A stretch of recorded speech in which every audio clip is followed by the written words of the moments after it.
Harry Christophers, the founder and conductor of the 16. I'm Eamonn Dougan, the associate conductor of the 16. And we're here today because we're workshopping 3 new commissions, commissioned by the Genesis Foundation by 3 young composers of a setting of the text, the Stabat Mater. Yes, we've got 3 composers of different nationalities. We have Alisa Fiasova, Tonu Korowitz and Matthew Martin, and as Harry says, we're workshopping the pieces with Genesis 16, which is our young singers programme. But the pieces will then be performed by the 16 proper. Yes, on June the 4th in LSO St Luke's. The premiere at LSO St Luke's it's a lunchtime concert. It's free to the public, so this is an amazing opportunity to come to hear in what used to be a church, but obviously is now a concert hall setting. But nevertheless, it has the feeling of a church about it, and so to come and hear something that is going to be an experience, because the way I've set these new commissions within the programme, I'm actually including some pieces by William Byrd, his Dilige's Dominum, which will bookend the concert, and the Agnus Dei from his 5-part Mass and the Agnus Dei from his 4-part Mass. Alongside that, I've got 2 actors narrating some poems from William Blake's Songs of Innocence. So the whole will work at beautiful sort of hours, devotion to Stabat Mater and everything that speaks to us. I mean, we've given it a strapline as well: spirit, strength, and sorrow. So it covers many areas, and I think that's, as Eamonn said, the text is very strong, and it's a glorious poem in its own right. My name is Matthew Martin, and I'm one of the composers on the Genesis Foundation Stabat Mater project.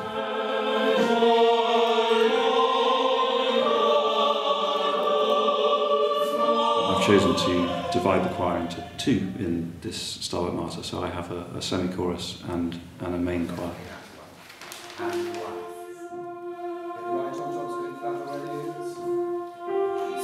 Hello, I'm Alisa Fiasova. I'm a composer for the Genesis Foundation 2014 Stabat Mater project.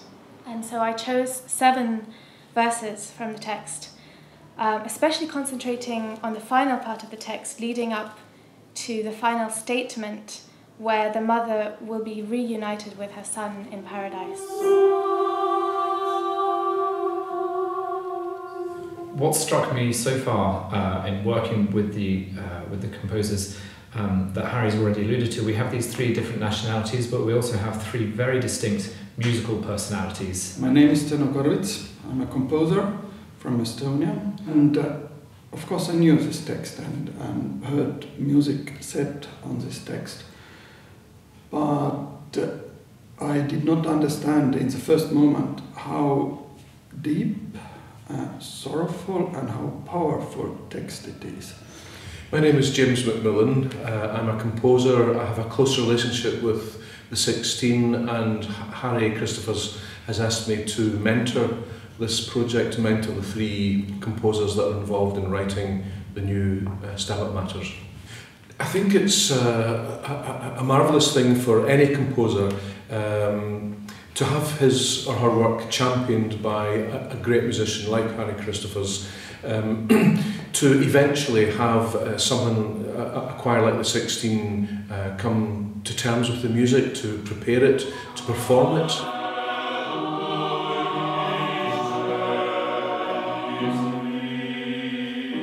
It's been really wonderful working with James MacMillan, to have his expertise. He's been very supportive and also very insightful.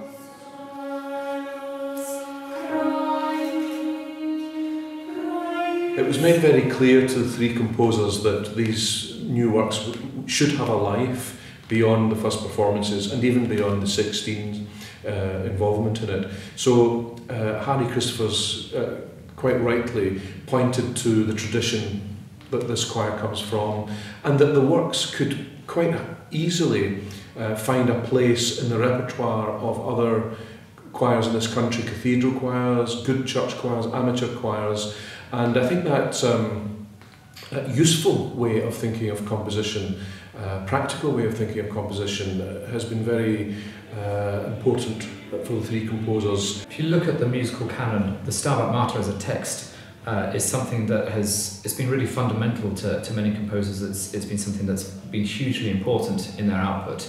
If if you look from Palestrina through to Poulenc and through to Slavsky, it's a work that clearly it's a very emotive text, and it brings out the very best in composers, and I'm sure it's going to do the same here.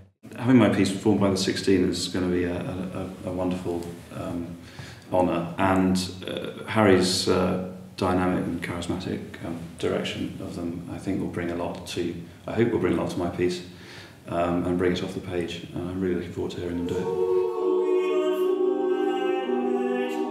It is one of the best things, I think, what can happen to a composer, to work with such a choir, and with Harry Christophers and with Eamonn. Very honoured to have my work performed by what is probably one of the best choirs out there right now, and with the great Harry Christophers. So I can't wait for them to give birth to my new work.